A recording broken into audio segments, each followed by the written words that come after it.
बंधु मैंने टाटा केवल गोटे बिजनेस ग्रुपर नाम नुहे यह हूँ भारतवासी भरोसा सम्मान और देश सेवार प्रतीक। आज भिडियो आम टाटा ग्रुपर से ही अद्भुत यात्रा विषय जाना जहाँ केवल गोटे कंपानी कहानी नुहे बर प्राय 200 वर्ष एमती एक लेगेसी जहाँ भारतीय बिजनेस चित्र को सर्वदा बदल देती। टाटा ग्रुप देश को देती एमती अनेक किसी जहाँ आज भारतर उन्नतिर भित्ति हो रही। देशर प्रथम स्टील प्लांट, प्रथम luxury hotel, hydro power plant, airlines, cancer hospital एवं एहारू अधिक किसी से टाटार कहानी को बुझा माने भारतीय आधुनिक इतिहास को बुझा सामान। तेज चलतु आरंभ करवा। यही कहानी आरंभ हुए भारतर स्वाधीनतार प्राय 100 वर्ष पूर्व गुजरातर नवसारी में गोटे पारसी परिवार बसवास करते। परिवार मुख्य थे नुसेरवान टाटा जी निज स्त्री जीवन बाई मिसी मुंबई में कपा चाष व्यवसाय करते। 1939 मसीह घरे जन्म है गोटे पुओ जार नाम है जमशेद टाटा। सेतेबेले काहाकू धारणा नथिला एही छोट छुआ आगकू जाई भारतर शिल्प इतिहास को नुआ दिग देव। जमशेद को पिलादिन नवसारी रे कटिथिला किंतु केवल 14 वर्ष बयस से मुंबई को आसी पितांग व्यवसाय रे सहायता करबा आरंभ कले। पढ़ापढ़ी चलीथिला एवं एल्फिस्टोन कॉलेज रे अध्ययन करते समय केवल 16 वर्ष बयस तांकर विवाह हीराबाई होईगला। सेतेबेले एही शिशु विवाह साधारण कथा थिला। 1858 समयर कथा। भारत इंग्रेज शासन तले थिला। अन्यपटे अमेरिका थिला कपा चाषर सबुठु बड़ उत्पादक देश। इंग्रेज माने मुख्यतः अमेरिका कपा आणुथिले किंतु हठात अमेरिका रे सिविल वार आरंभ होईगला।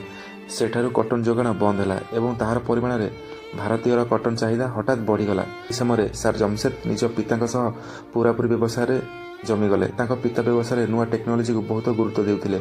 सेही कारणरू जमशेद सर दुनियार विभिन्न देश को पठाइथिले जहाँ किंतु एही यात्रार असल लाभ अन्य थिला। एही यात्रारू सर जमशेद यूरोप, जापान, चीन, अमेरिका पर व्यवसाय विस्तार काम रे सर जमशेद हांगकांग रे थिले।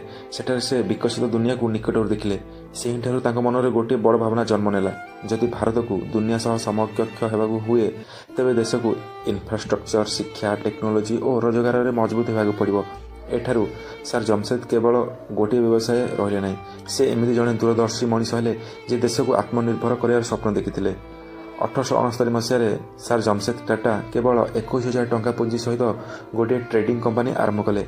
से समय से मुंबई गोटे पुराना तेल मिल किणी ताहाकू कपास मिल रे परिणत करदेले। किछि वर्ष पर से मिल को भल लाभ रे बिकिदेले एवं 1,000 टंका नागपुर रे इम्प्रेस मिल आरंभ कले। सेतेबेले एही निष्पत्ति को लोक माने बहुत हास्यास्पद भाव में नैथिले कारण मुंबई पोर्ट ठारू एते दूर रे मिल लगाया केही बुझी पारु नथिले।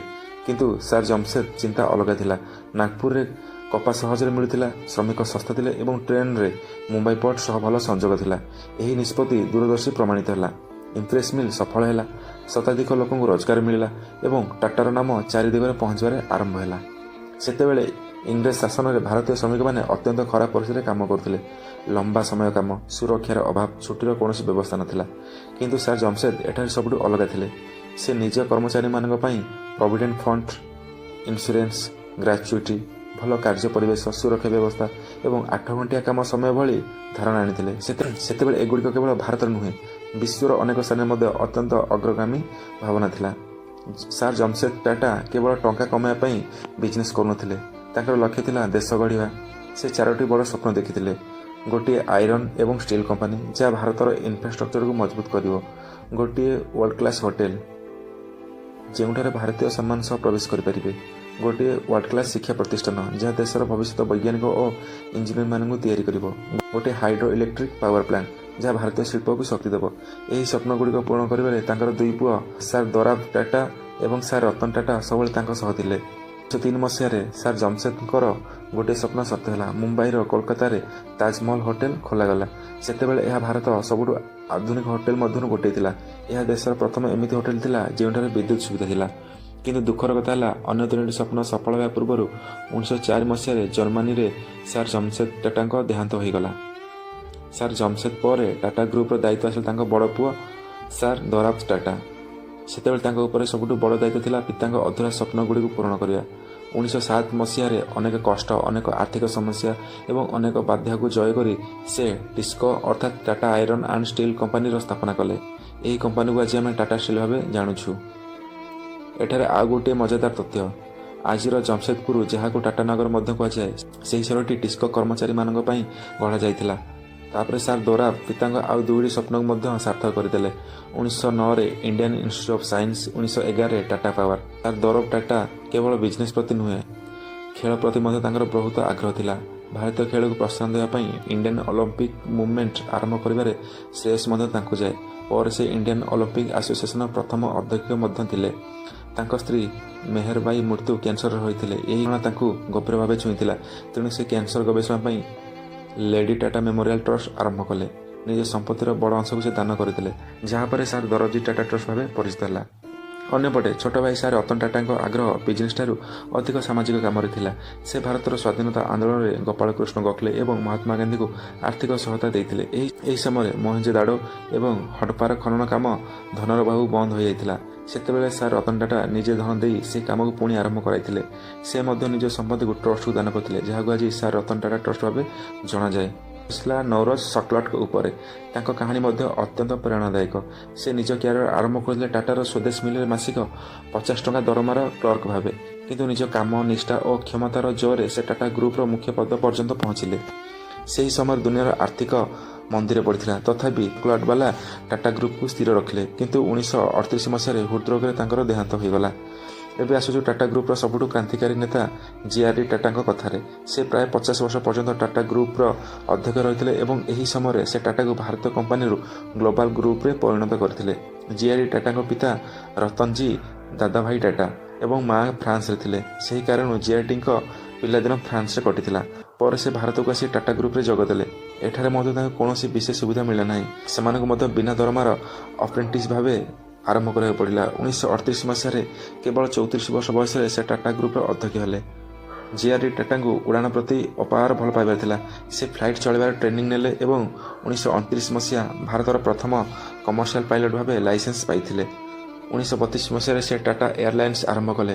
ପରେ 1953 ମସିହାରେ ଭାରତ ସରକାର ଏହାକୁ ନିଜ ନିୟନ୍ତ୍ରଣରେ ନେଇ ଏୟାର ଇଣ୍ଡିଆ ନାମ ଦେଲା।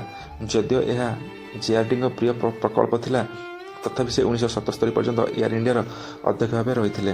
ଜିଆର୍ଡିଙ୍କ ନେତୃତ୍ୱରେ ଟାଟା ଗ୍ରୁପ୍ ଅନେକ ନୂଆ କ୍ଷେତ୍ରରେ ପ୍ରବେଶ କଲା। ତାଙ୍କ ସମୟରେ ଆରମ୍ଭ ହେଲା Tata Chemicals, Tata Institute of Social Science, Tata Memorial Cancer Hospital, Tata Motors, Voltas, Tata Consultancy Service, TCS, Titanic Industries. ସେ କେବଳ ବିଜନେସ୍ ବଢ଼ାଇ ନଥିଲେ, ବରଂ ସାର୍ ଜମସେଦ ଆରମ୍ଭ କରିଥିବା କର୍ମଚାରୀ କଲ୍ୟାଣ ନୀତିକୁ ଟାଟା ଗ୍ରୁପର ସମସ୍ତ କମ୍ପାନୀରେ ଆଉ ମଜବୁତ କରିଦେଲେ। 1951 ମସିହାରେ ଭାରତରେ ଆର୍ଥିକ ଉଦାରୀକରଣ ଆସିଲା। ବିଦେଶୀ କମ୍ପାନୀମାନଙ୍କ ପାଇଁ ଭାରତୀୟ ବଜାର ଖୋଲିଗଲା। ଏହାର ପରିମାଣରେ ଟାଟା ଗ୍ରୁପକୁ ଭୟର ପ୍ରତିସ୍ପର୍ଦ୍ଧାର ସମ୍ମୁଖୀନ ହେବାକୁ ପଡ଼ିଲା। ଗ୍ରୁପ ଉପରେ ଋଣର ଭାର ମଧ୍ୟ ବଢ଼ିବାକୁ ଲାଗିଲା। ଏହି କଠିନ ସମୟରେ ଟାଟା ଗ୍ରୁପର ନୂଆ ନେତୃତ୍ୱ ଆସିଲା ରତନ ଟାଟା। ସାର୍ ରତନ ଟାଟା ଦାୟିତ୍ୱ ନେବା ପରେ ସବୁଠୁ ପ୍ରଥମେ ଟାଟାର ମୂଳ ବ୍ୟବସାୟକୁ ମଜବୁତ କଲେ।